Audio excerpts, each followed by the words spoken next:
if you can cap it where it is right now, that I feel like I'm talking about global warming instead of NBA offense. Like if you can cap it at where it is right now, like you're probably fine. But you look at the trend line and where it's heading, and it's just insidious. It's increasing every year.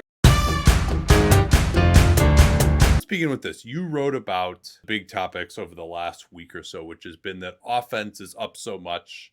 It's been some of these crazy individual performances. We've had 270 and 260-point games in the last couple of weeks or so. I guess where I want to start is, like, is offense up like some crazy amount just this year? Or is it just the cumulative effect of this over the last 10 years that seems to have everybody paying attention to this more than they ever have? It's the latter. I mean, yes, offense is up this year. I think it's about 2% compared to a year ago. Like, 1.5 points per 100, something like that. About the same as it's been rising the last 2, 3, 4 years. Basically. And the problem is, it's just insidious.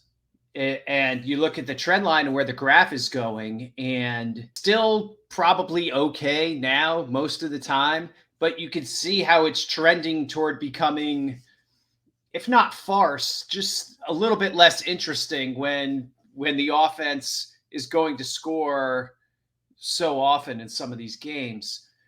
You really want to keep it. To me, basketball is most entertaining when it's roughly a 50-50 proposition where a team is going to score or not on any given possession, whether that's 2 or 3. And so the 3-point line obviously changed the points per possession in the league, and that's led to bigger numbers. But I think the bigger issue is just the perception that they're scoring on almost every play, where, I mean, you've had individual games where teams have averaged like 1.5 per possession, where it's almost disappointing where they only got a 2. So I think that isn't where you want to go as a league. Is it simply just, so that's what you think is that as you're watching, it's like on this the percentage of possessions that just a feeling as you're watching that it's like, well, they're never going to get a stop here, that you almost like stop being interested in whether in the possession because like, they're just going to score here. Like, this is too easy. Yeah. It almost, I mean, I watch a lot of Hawks games, so it's probably hit me harder, but just this feeling of like, okay, it's not even a question of if they score, it's how many will they score on this trip, It's like a given that they're getting to the red zone, and it's only a question whether they're getting 3 or 7 out of it. I'm just simply, the number is not something that bothers me as much, that it's like, oh man, we're at 130 here. Like, this is crazy. It is. Yeah. I can understand why people are like, this is starting to be a little bit of a perversion. It's a little bit when you start getting into historical records and stuff. I do think a little that way. So that is, I didn't really get into that in my story for The Athletic this week, but that is one thing that I wonder about a little bit. We've had, I think I had it in my story and I don't remember the exact stat. I think we had 6 70-point games in league history in like the first 60 years of the league. And then we had 4 since January 1 of 2023. It's interesting. And I mean, now back in the 60s, I wonder how they felt back in the 60s, right? When you had, I mean, I think there was a feeling in the 60s that the game in the 50s was too miserable. You had that 19-18 game in the early 50s, and then they had to bring in the shot clock. But then like the pace was crazy, right? Like back then, I still think the product is better now than it was back then, because back then it was just like race it up floor and just throw up the first crap that you can, a 17-foot hook shot off the glass running to your right. And, teams were shooting probably in the half court were probably shooting like, 38% or something with no threes, but they just would like run back and forth each time. And so like that would have been to me probably worse than this, because I do feel like teams value possessions. Like, they are trying to compete on a possession by possession basis, most of them at least. What do you think? Because you wrote about this a little bit. I know Mike Prey has been talking about it too. The idea that aren't actually necessarily scoring on a larger percentage of possessions than they were before. It's just that they're more efficient now with the introduction of the 3-point line. I mean, they're scoring on a higher percentage of possessions too. I think the 3 has helped that. And the reason the three has helped that is because we've seen 2-point percentages go way up because teams are so spaced out now that they can't stop drives anymore. So the teams have really figured out how to weaponize the three. And it's like this is the first year in a long time where taking a 2 is a better proposition than taking a 3 now, because the 2-point percentage has gone up enough.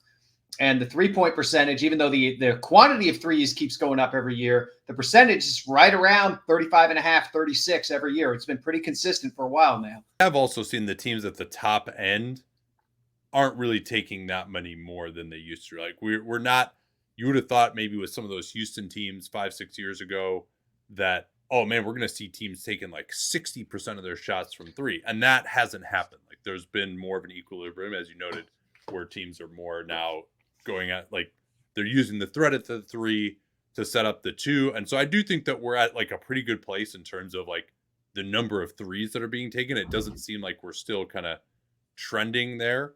The other thing you wrote about that I think is interesting is that maybe it's not like uncontrollable yet, but that the trend is still going up. And so if this isn't arrested, where are we 5 years from now? Maybe it is like a crazy farce at that point. Yeah, because if you go up 1 point every year, it's like the whole frog in boiling water thing, right? Like if you slowly up the heat, the frog just sits in there and fries. But then if you place him in a pot of boiling water, he jumps right out. And it's a little bit like that, I wonder, with the league, where they're not noticing as much because it's been incremental. Supposedly their studies indicate that fans like offense. And I mean, it was pretty notewortly that even Tom Thibodeau was like, yeah, we went a little too far on like the physicality and that interview. I was like, well, okay, if even Tom Thibodeau is saying that, we don't want to go back to that. And frankly, if you watch a game from that point, you don't want to go back to that. I also think that when it really comes down to it in the playoffs, you're not seeing 135 to 134 with actual good teams in the games that matter. Hopefully. So that's, I guess before we talk about possible solutions, so I guess, before we talk about possible solutions, let's just talk about some of the reasons why we are here right now. And I think it really started with the introduction of the zone defense. I think a lot of people go back to, in 2004-05, they eliminated hand checking, and then Steve Nash and D'Antoni came in. I think like D'Antoni is obviously like a massive component. They were really the first team to play spread pick and roll and spread the floor and have only, play 4 out, 1 in, or even 5 out at times. But the other thing is putting in the zone defense, because it used to be everybody's just going to ISO. And so you got to have your Michael Curry, your Trenton Hassel out there who can't do anything at all on offense because we got to guard the other team one-on-one. With the introduction of the zone, you could load more guys over to take away those ISOs. So it was like defending one-on-one in an isolation with that one guy wasn't as important.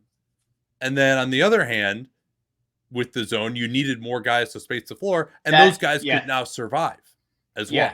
You can't play non-shooters anymore, basically, unless you're going to play them at the 5.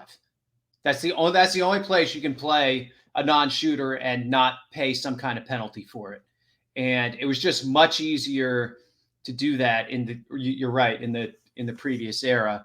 And so that's tilted who gets the minute. The minutes are going to more offensive players now. It's becoming a more offensive league. So I think tactically that's been a huge component. So you think that something needs to be done?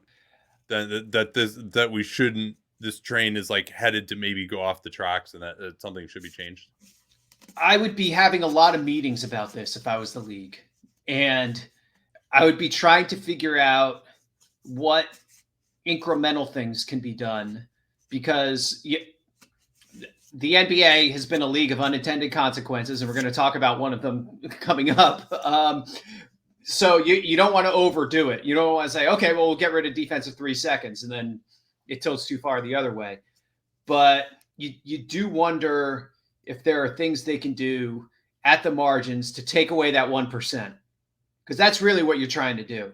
Like if you can cap it where it is right now, I feel like I'm talking about global warming instead of NBA offense. Like if you can cap it at where it is right now, like you're probably fine. But you look at the trend line and where it's heading, and it's just insidious. It's increasing every year. So that's the thing that I think as a league they need to get out in front of. The other thing we should talk about, and it's important to talk about why this is happening if you're going to talk about quote unquote solutions, is just way more running as well. I mean, that was part of D'Antoni and his team were part of that too. But we're averaging what 15% more possessions than when the league was at. So it's pace has driven some of it. I think because when I did compare it to my first year with the Grizzlies because I thought that was just a fun comparison point.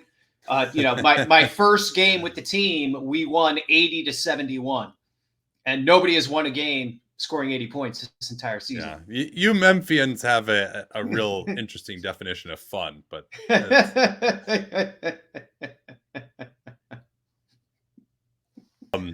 yeah, no, it is an interesting comparison point. But so basically, like if you want to say, teams used to be averaging in like the high 90s, and now they're averaging 115. Probably 5, 6, 7 points per game of that is just due to increased pace. It's so more than that. Probably even more than that. Probably about 10, right? The pace is a component of it, but it's less than 50% of it. Okay, yeah. So the bigger component is that offenses have become more efficient. And what's interesting is they become more efficient even while bailing on offensive rebounding. That's actually another thing too. For the last couple of years, offensive rebounding is now back on the way up. Yeah. So that's probably another. And I think there's like offensive rebounding to me is good. Like that's interesting. Like I thought it was boring when teams were just conceding the defensive rebound to the other team. Like I actually like that they're, and I mean, just offensive rebounding in general, it's going to increase the scoring probably for both teams. It is possible to offensive rebound and get back, but they're probably at least somewhat negatively correlated for some teams. And I think that's like I do want to see offense. I don't want teams like offensive rebound less. Yes. It's also for important context this is basically about the lowest free throw environment we've ever seen. And yes, I do think one way that the league has helped the defense is with verticality at the rim, where it used to be, back in the 80s, if you went vertical and there was like any contact, like there would just be a foul, right? Yeah. Like, there wasn't. That has actually changed, and I think it's good. But then you have more of these kind of bullshit fouls on the perimeter, which the league has tried to crack down on some, and I think they could still maybe do a little bit more there. A little bit, yeah. That could be a point because they put in, what I call the Trae Young rules a couple years ago, and I think that helped a lot. There's still some things that could they call the off arm a little more? That's why the James Harden club. That's actually my number one suggestion. Is the biggest thing they cracked down on was hand checking, right? So you put your forearm on the guy, that's supposed to be a foul defensively. Why is the offensive player allowed to put his forearm on the defensive player? Now they, in theory, crack down on like just the straight, like crazy shove offs where you're extending the arm. Yeah. But basically what you can use is just use your forearm as a blocking sled in basically any situation, right? So let's say you're posting up, and this is something I didn't really see 10 years ago, and it really kind of started becoming more of a thing maybe in 5 years ago. But like start with the post up, right? So like Giannis, Jokic does this. Like if you couldn't put your forearm up, you kind of had to like use your shoulder a little bit to ward the guy off, but you couldn't lower it like a crazy amount because that would be an offensive foul. But now you put your forearm up, so you now have an extra foot of buffer zone where you can dribble and you can ward the guy off with the other hand so he can't get to your dribble. So you're totally unbothered with your dribble in the post. There's basically no chance of someone poking away your dribble because you just created an extra 1.5 feet with the length of your upper arm to ward the guy off. So that's number one. Then you can bash into the guy with that and knock him backwards. And the defensive player can like kind of respond there. Like you're allowed to use your forearm if the guy has his back to goal. But then you see these guys like, oh, well, my back's to goal, but then I'm going to like slightly turn and go right through your forearm. And then it's going to be a foul because I like slightly turn towards the basket. And now I'm considered to be facing the basket. And of course, you can just dislodge the guy using your forearm. It's a lot easier to do that than with your shoulder because you're not worried about losing the ball. It's much easier to stay on balance and not get the chair pulled on you if you can use your forearm. Yeah. And so it's like you can like the game is like really really physical in one-on-one defense because of this forearm. Like you just have to be like so incredibly strong defensively to not just get like knocked out of the way. So, I mean, I would mostly watch a lot of Hawks games. So what's a post up? Well, that's one of them. The other one is the drive, use the forearm, and then back up, right? Like Steph Curry does that all the time. Shea does that a fair amount as well, where again, like Yeah. you're just able to transfer your momentum into the defensive player, knock him back, stop yourself by transferring that momentum to him, and then you're just wide open for the jumper.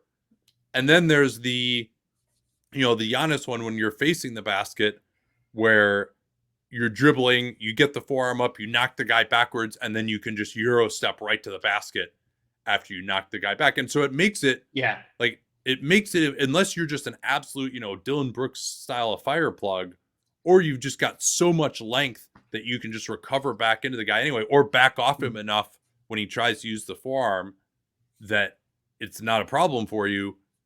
It's just like if you are a guy who isn't as strong as the guy you're guarding, you just have no chance whatsoever in today's league unless you're just like absolutely perfectly in position and can take a charge. Yeah. But if you're just like kind of there, like anytime a guy is not in legal guarding position, the offensive player can just shove him out of the way essentially. Yeah. At that point, Yeah. or if you try to stand up to him when you're not perfectly in legal guarding position, then it's a foul on you. So that's the biggest thing. I would just say, hey, you got to keep your forearm down. Like you can't put your forearm up and use it against the defensive player, or that's an offensive foul. Yeah. And I think that would actually change a lot. That's a good one. I somewhat relatedly. So I did a little Q&A with Modest Buzelis, who's one of the G League Ignite players, and I asked him which players he watches and what he takes from them. And one of the first things he said was, I watched Shai Gilgeous-Alexander put his shoulder into guys to create space to get shot off. Yeah. So it's like the next generation is watching this and like, this is what they're, these are the things they're going to try to imitate and bring to the league and do even better than the guys are doing it now. So would you support that? I mean, maybe it should be all these things. Maybe should be tried in the G League first, but I think that would be a reasonable thing that would have a likely, that's a thing that's likely to have impact more in order of 1% to 2% than 5% to 10%. So that's the type of thing you're probably going for. Yeah, and there are just a lot of times, like, because to me that's just not basketball. Like, just shoving a guy out of the way is not basketball. And so because going back to the idea of like, all right, does stuff need to change or not? The number on the scoreboard, percentage of times teams are scoring, like that doesn't bother me personally as much. What does bother me is just when you see these plays where it's like, okay, the like bullshit foul on the perimeter where the guy just throws some crap up. It takes a shot he would never take because he feels some contact. Like, I hate that. Done a good job with like getting the rip move out of there. I haven't missed that in the slightest. Exactly. That's been great to not see that anymore. So like they are dealing with some of these things. I think this forearm thing would be a much bigger change because it really does happen on every drive at this point. Because if you the way you see it, it's like very few of these drives is it just like a blow by or something, right? It's like the guy is still kind of in front of him and then just like gets shoved out of the way by a bigger player. And it's more used as well when the tactic du jour is we're going to go after whoever the smallest player is on the other team. And like those guys already, like the offense doesn't need any help going after, Steph Curry or Trae Young. Yeah. And when you can shove them out of the way, it gets even more ridiculous. Do you have any other ideas you want to change here? You could reduce scoring slightly by making free throws 1 to make 2 or 1 to make 3. Or like the way the G League does. Because the percentage on the first free throw is lower. When am I going to check Twitter?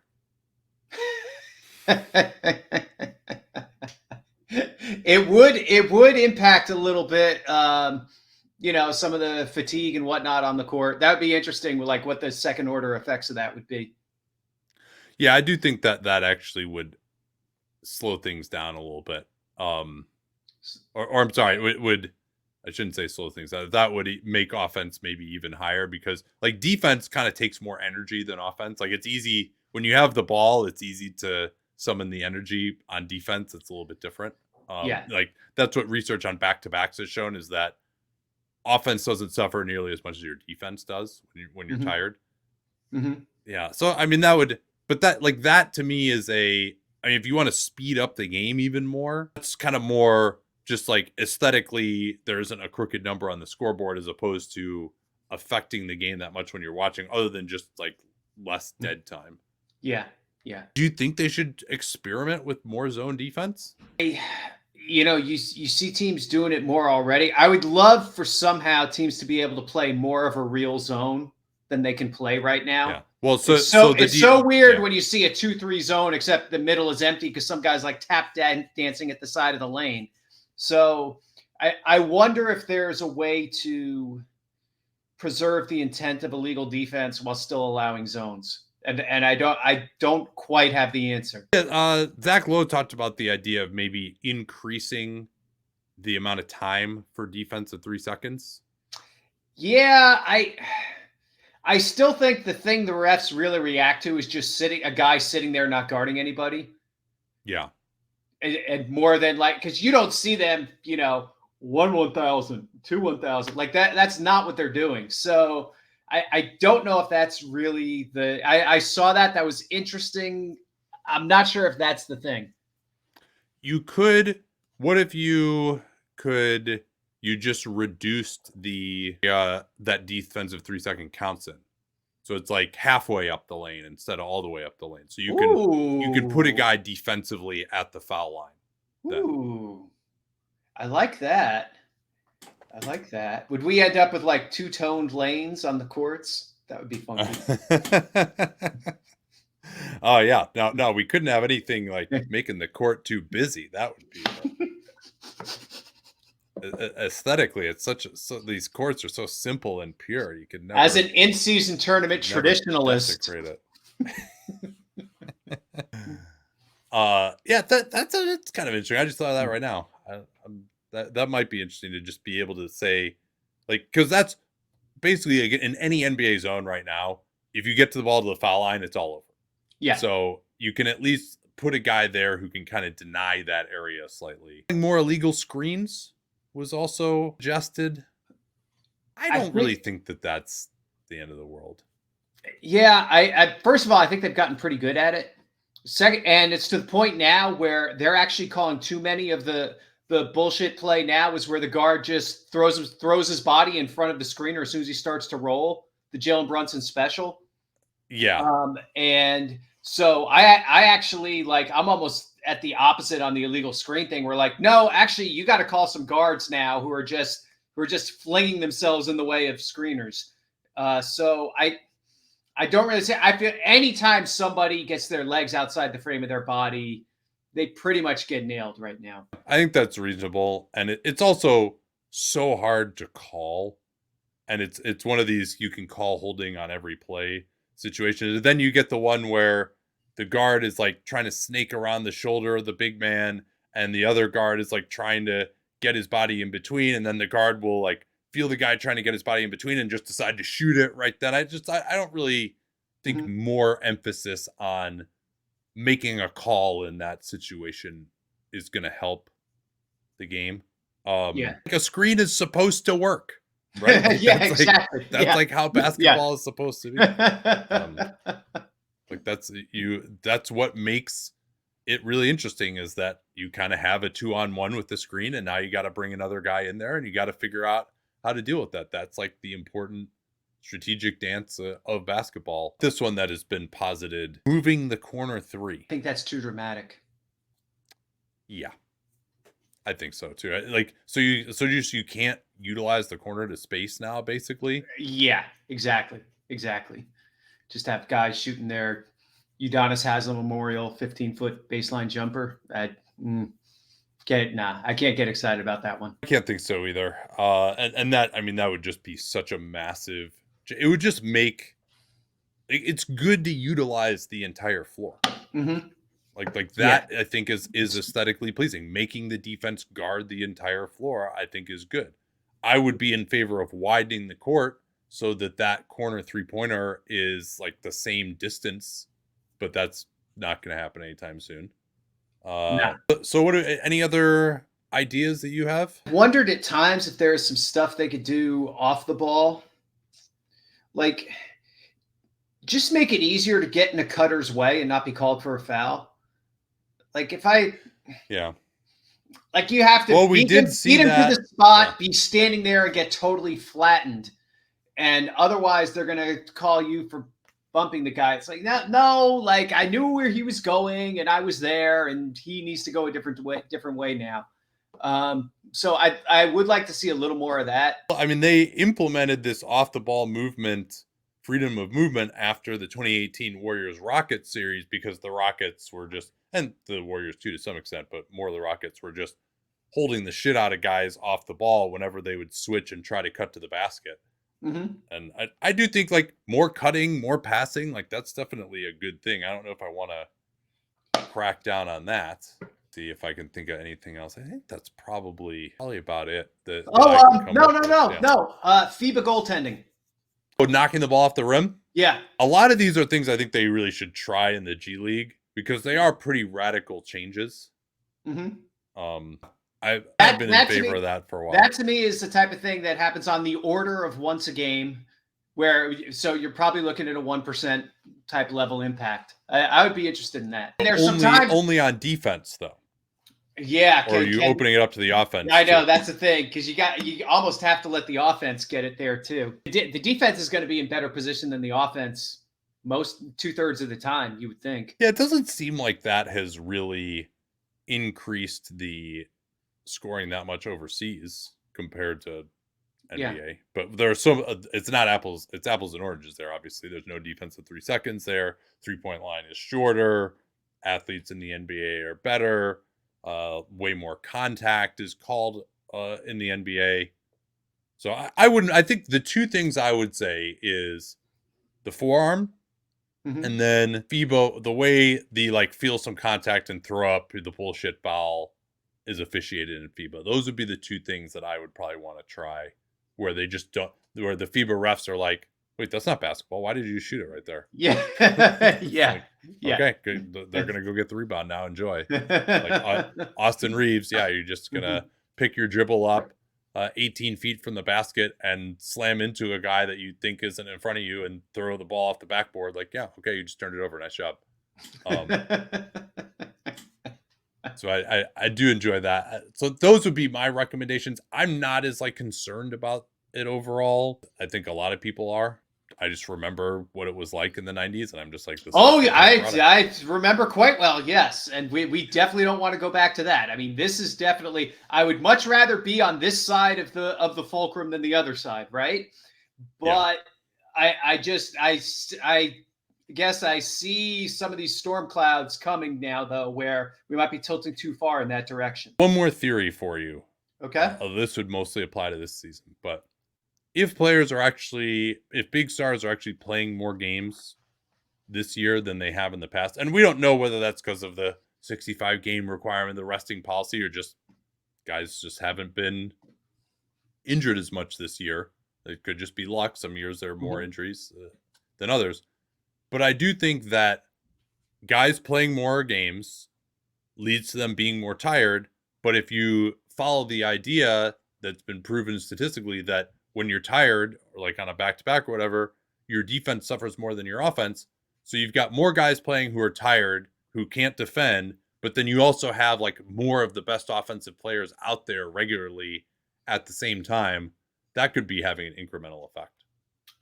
Well, definitely. And the place I thought you were going with this originally was that star players, some of the best players in the league can have an impact on the offensive end that's maybe like +6, +7 points per 100 or whatever, where nobody has that impact on the defensive end, right? For good or bad.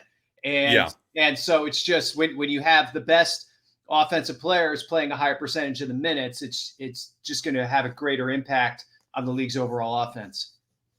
So you're in favor of Karl Anthony Towns making the All-Star team over Rudy Gobert? Is that what you're saying?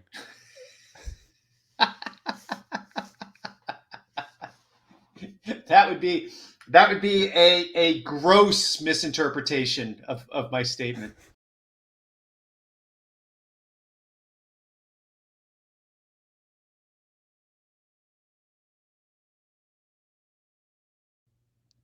All right, let's do the faces.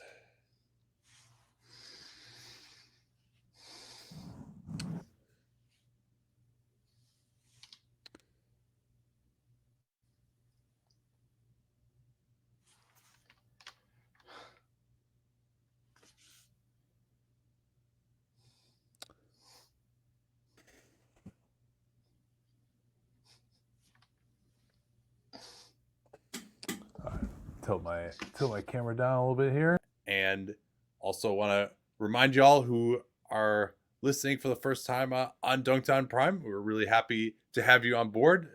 And if you're on the free trial, we hope that we will earn your business over the next few weeks or so. John and I will be back again next Friday to wrap up all of the trade deadline action